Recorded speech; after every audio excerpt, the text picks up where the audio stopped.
The Minneapolis City Council will be getting a new member in about 2 weeks as one council seat is up for grabs on August the 11th. A special election will determine a replacement for former council member Abdi Warsame. It's a crowded field, and there are questions about whether some of the candidates even live in the ward. Fox 9 investigator Tom Lydon has the story. They are some of the most ethnically and culturally diverse neighborhoods in all of Minneapolis. My name is Nebiha Mohammed. And there is no shortage of candidates who want to represent Ward 6 in the Minneapolis City Council, with a dozen on the ballot.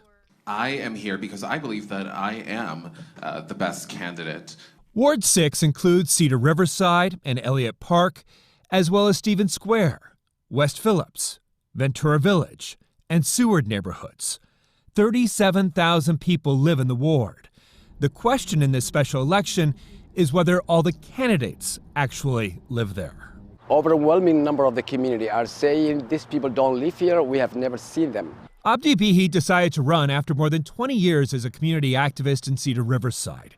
He suspects some of his opponents are opportunists. Why do you think in principle it's important for people who run for this office of council member to actually live in the ward?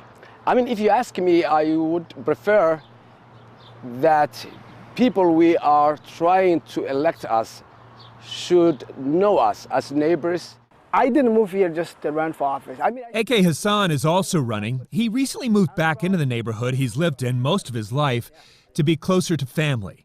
The current park board commissioner has heard the same stories about candidates who don't actually live in the ward. You don't have any concerns that someone who doesn't live in this ward may end up winning this election, or someone who just moved in is going to win this election?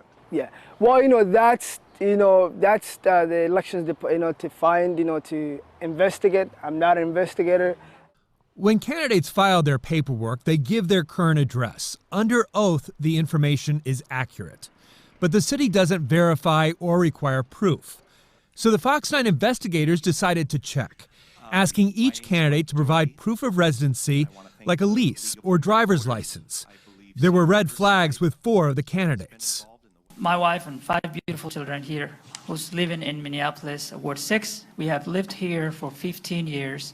But traffic tickets Jamal Osman got in 2016 and as recently as last year both list this apartment complex in Maplewood as his residence. Osman told us this is his apartment in Riverside Plaza, but a neighbor says he only appears to be staying here part-time.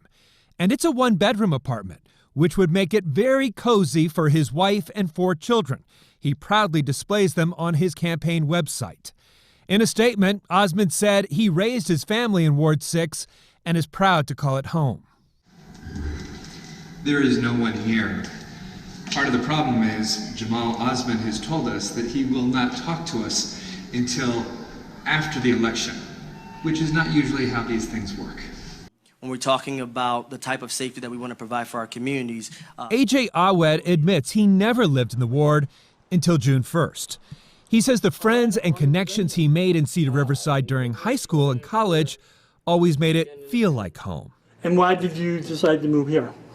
So the call for the election, to be honest. I mean, many people in the community were really pressuring me to run for this position. Candidate Sashido Shai ignored us despite multiple requests.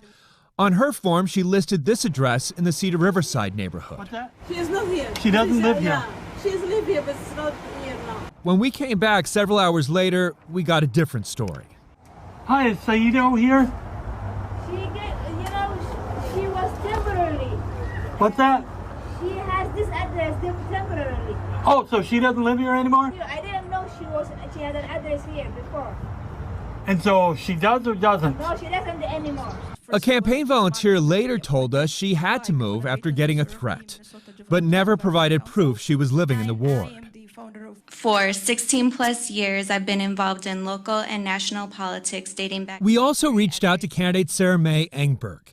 She sent us a tax statement, but the address comes back to Catholic Charities Opportunity Center for the Homeless, which underscores another reality in Ward 6, homelessness and housing insecurity.